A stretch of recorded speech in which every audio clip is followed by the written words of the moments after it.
So if you just bought a house, you might be surprised if your mortgage payment goes up in the next few years. Now I'm here to explain exactly why that happens, but also how you can keep that under control. My name is Justin Lopatin. I've been a mortgage lender for 18 years, and I personally helped over 5,000 people buy, invest, or refinance their home. I make videos like this to empower people to make better financial decisions and to truly help you build wealth through real estate. So if you're watching and you're not yet subscribed, please subscribe today for more tips and advice just like this. So you just bought a home, you got yourself a nice 30-year fix, and your payment is set. Budget's locked in, you know exactly what to pay every single month. 6 months goes by, 12 months goes by, and all of a sudden, boom, you get a mortgage statement that's $300 to $400 higher than what you've been used to paying for the last year. Why does that happen? Now, I've been supporting home buyers for the last 18 years, and a majority of my business is in Chicago. And like clockwork, every single year when it's tax time, about a month later, I start getting phone calls from my clients, and sometimes they're mad at me. They're like, Justin, my mortgage payment just went up $300. What did you do? I say, wait a second. What did I do? Send me your mortgage statement. So we take a look at it. Lo and behold, 99% of the time, property taxes went up. Now here's the deal. When home values go up, property taxes go up as well, because property taxes are a source of revenue for the city, the county, the state, etc., right? But generally speaking, what happens is the tax bill gets reassessed.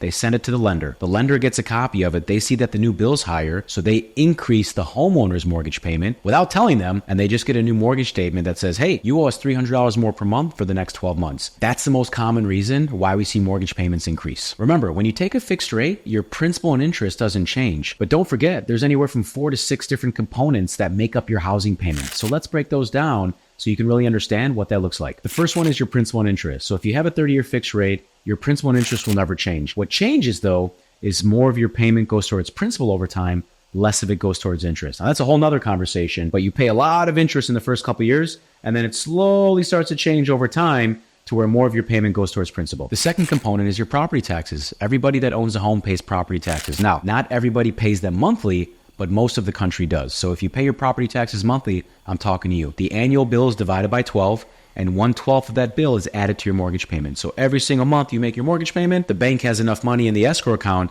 to pay the tax bill whenever that comes out. In some states and counties, it comes out twice a year. In some states and counties, it comes out once a year. So however it comes out, the lender pays it for you. The third component of your mortgage payment is insurance. Now, based on the type of property you own, single family home, townhome, condo, 2 to 4 unit building, your insurance can vary. And it can vary quite a bit based on the location of your home. Do you live in Florida? Do you live in California? Are you exposed to natural disaster? At the end of the day, anybody with a mortgage is required to have home insurance. The fourth component is typically mortgage insurance, also known as PMI, private mortgage insurance. Everybody that puts less than 20% down is required to pay PMI until they've built that 20% equity. At that stage, that PMI is removed. PMI essentially protects the lender in case you default as a homeowner and don't pay your mortgage on time. Now, if you own a condo or a townhome, the fifth component of your monthly expenses is going to be your association dues, also known as your HOAs. And those can vary quite a bit. Some people live in a small walk-up building, the HOAs are very low. Some people live in a mid-rise with no elevators, the HOAs are average. Some folks live in nice high-rise buildings with a doorman and an elevator and a lot of amenities. You could be paying anywhere from $800 to $5,000 a month in HOAs. And those can change every year based on the funding of the building, how much they're collecting or not collecting, if they have any maintenance or major repairs, and if they have any liens or judgments from the city or county because they weren't doing a good job balancing their books. Those are not fixed. They can change every year, so you got to be aware of those. Now, as I mentioned earlier, most people typically pay their taxes, their insurance, and their PMI through their escrow account. At closing, your lender and the title company set up an escrow account where you prepay and make a deposit of some taxes and insurance, and every single month as you make your mortgage payments, the taxes, the insurance, and the PMI go to that escrow account, right? I like to think of it as like a savings account. You have your mortgage, and then you have the savings account to hold your taxes and insurance. So as the homeowner, you just make your monthly payment, and that tax, insurance, and PMI amount gets routed to that savings account, that escrow account.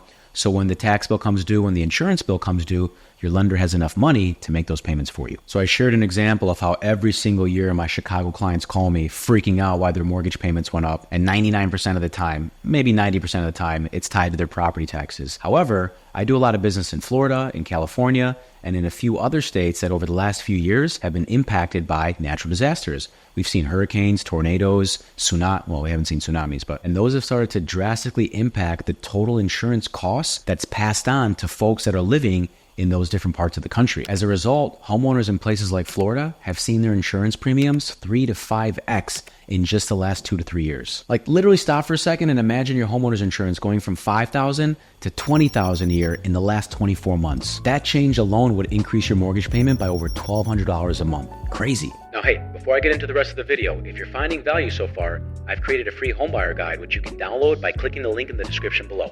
Now back to the video. Now, property taxes don't jump as much as insurance does, but they typically go up anywhere from 5 to 10%. Now, let's say your property taxes were on $5,000 when you bought your home. Now, over a 5-year increase, if your property taxes go up 10% a year, you're looking at a $3,000 to $4,000 jump, which is almost double what they were when you bought them. But here's the deal. It's also likely that your home values jumped $50,000 to $300,000 as well. So to me, that's a fair trade-off. The thing that irks me the most is when HOAs go up if you own a condo or a townhome. Now, when you buy a condo or a townhome, the mortgage lender, we do due diligence. We take a look at the budget. We take a look at their insurance. We take a look to make sure their taxes are paid. We take a look to make sure there's no pending special assessments that could be a financial burden at closing. But guess what? Year 2, year 3, year 4 goes by, things change. The budget changes, management changes, people pay or don't pay their assessments. There could be wear and tear, there could be a roof repair, there could be weather damage, somebody could slip outside and sue the building. Things happen, right? So what happens is every year the HOA does an analysis.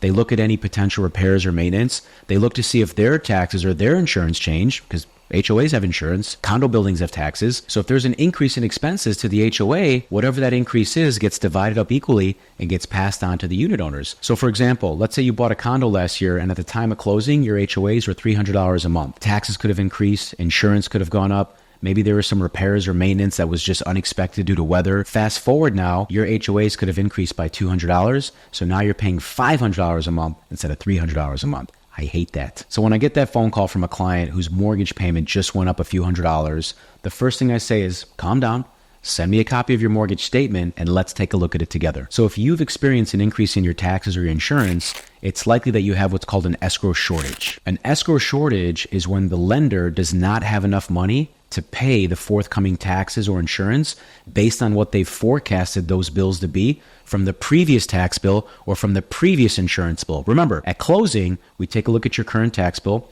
we take a look at the current insurance policy that you got, and we forecast what those monthly payments are going to be because you just pay them monthly. Well, if the taxes go up or the insurance increases, that forecast is different because now we need more money per month so that the lender can make that new tax payment or that increased insurance payment. So every single year, mortgage lenders and banks do what's called an escrow analysis. They take a look at an updated tax and insurance bill, and they forecast what your payments are going to be for the next 12 months. So if that tax or insurance bill went up, that forecast is going to change. Here's why this is super frustrating. Your monthly payment increases by a little bit more than the tax and insurance increase because the lender has to build up a reserve budget in the escrow account. Another reason we might see an escrow shortage is when someone buys a new construction property. So think new house, new condo, new townhome. Generally speaking, the tax bill on a new construction property doesn't come out until 6 to 12 months after you've closed. However, you still got to pay taxes based on an estimate amount. So during your mortgage process, the lender is required to run a tax estimate analysis to determine what we think the taxes are going to be. We take that amount, divide it by 12, and that's what you pay every month. Now, if that property tax estimate was too conservative at closing, meaning the lender overestimated what your taxes were and you were paying a little bit more per month, when the tax bill comes out and the lender does an escrow analysis, you'll actually get a refund back and they'll take the new tax bill, divide it by 12, and they'll adjust your payments accordingly. In that situation, your monthly mortgage payment will go down. However, if that property tax estimate was too low and the tax bill came out higher, when the lender gets that bill, they're going to do their escrow analysis and you're going to have a shortage. So remember, there's 2 ways to handle the shortage. You can pay it all monthly, so your mortgage payment jumps up quite a bit to cover the increase in taxes and to fund the escrow reserve account, or your payment goes up by whatever the tax bill went up, and then you write a check to fund a new escrow reserve balance. Another reason your taxes might go up after closing, also resulting in an escrow shortage, is if the previous owners of the property had some type of property tax exemption. Maybe they were senior citizens, maybe they were veterans or disabled, or maybe they just had a standard homeowner's exemption. It's really important that when you buy a home, you take a look at the tax bill, either your lender or your realtor takes a look at it, because if there's a property tax exemption, which is basically a discount on property taxes, after you close, the county's going to reassess the property taxes and they're going to jack them right back up, which means the property taxes go up, your escrow is going to have a shortage, and now your mortgage payment's going to jump up quite a bit. Some lenders will see this in advance and they'll adjust. Many times it's missed and then 6 or 12 months goes by, your property tax bill goes up, and you forgot or didn't know that the previous owners had an exemption, and now that credit or discount is gone and you're paying full price. So a really common question I get all the time is, hey, how can we prepare for this and how can we mitigate the potential increase in our mortgage payment? Now, there's actually a few things you can do to either prevent or mitigate this. Let's say after closing, your property taxes go up. You can contest or appeal those property taxes and try and negotiate them down by reaching out to your county and following their contest or appeal process. Sometimes it works, sometimes it doesn't. And if you don't have the bandwidth to do this yourself, you can hire a property tax attorney who can take this process on for you. From an insurance standpoint, before you close on your property, make sure you shop around for home insurance and ask your agent, do you foresee any reason why our insurance might go up? After closing, if your home insurance goes up, you don't have to stay with that same insurance provider. Different carriers have different prices, so it's always wise to get a second opinion. Now, if your HOAs go up on your condo or your townhome, you're SOL, my friend. There's really not a whole lot you can do. Once they look at that budget and make a determination on what the new expenses are, everybody's got to pay the higher HOA, or you just got to sell and buy a new property. I share all this with you so you're educated, informed, and empowered to think this through when it happens or if it happens after you buy your home. And if you haven't bought a home yet, this topic might be swaying you back towards renting again because of the unknowns of potential mortgage payment increases. So you might be asking yourself, is renting a better financial decision than owning? And here's what most renters forget. Whoever you're renting from owns that building, owns that property. Their taxes are going to go up. Their insurance might go up, and or their HOAs might go up. So when that increase happens and it hits them, they're likely to raise your rent. Don't think you're immune to this, my friends. We've seen close to a 25% rent increase from 2021 to 2022 alone. That's a huge jump, and it's very common for landlords to pass on their increased expenses to their tenants. So let's do some quick math to compare buying versus renting in the current market. Let's say your rent is $2,500 a month on average. That equates to $30,000 a year. Over a 3-year period, that's almost $100,000. And at the end of that 3-year period, you have nothing to show financially. Now, if you bought a property, of course there are closing costs on the way in. Of course, you're subject to higher taxes or insurance. But here's the deal. Over that 3-year period, that $100,000 that you're paying for your living expenses, a portion of it's going towards equity. It's building wealth. And you also get to take advantage of some tax incentives like deducting your mortgage interest. Here's my advice for homeowners when it comes to managing your mortgage payments and preparing for potential increases. Number one is review your mortgage statement every single month. I'm old school. I like to see that piece of paper, and don't get me wrong, I love to save the environment too. But I want to look at that piece of paper. I want to look at my balance. I want to look at my payment breakdown. I want to look at my escrow balance. I want to see how much money is in there. The more you review it and understand your numbers, the less surprised you'll be when something happens and you won't be standing there like a deer in a headlight. Oh my God, my mortgage payment went up. Jokes aside, I say this because most people make their mortgage payments online. They only know the monthly payment. They don't remember the breakdown. They don't know how much goes to escrow. They don't know their principal loan balance. They don't know their escrow balance. So when there's a shortage or something changes, they're very surprised and caught off guard. That is a financial document that's super important that you need to look at and understand. It's your money. Nobody cares about your money but you, so you got to pay attention to it. The second piece of advice is to carefully review your property tax bill every single year. Now listen, if you're escrowed, that means your lender pays the taxes for you, but the county still sends you a copy of the bill. Take a look at it, get familiar with it, and understand it. Be curious. Learn about real estate because this is how you build wealth, or this is how you get surprised. I don't want you to be surprised, right? What you can also do is you can take a look at the history of property taxes online. Go to the county website, pull up your property, whether you just bought it or you've owned it for a couple years, and do a look back over the last 5 to 7 years.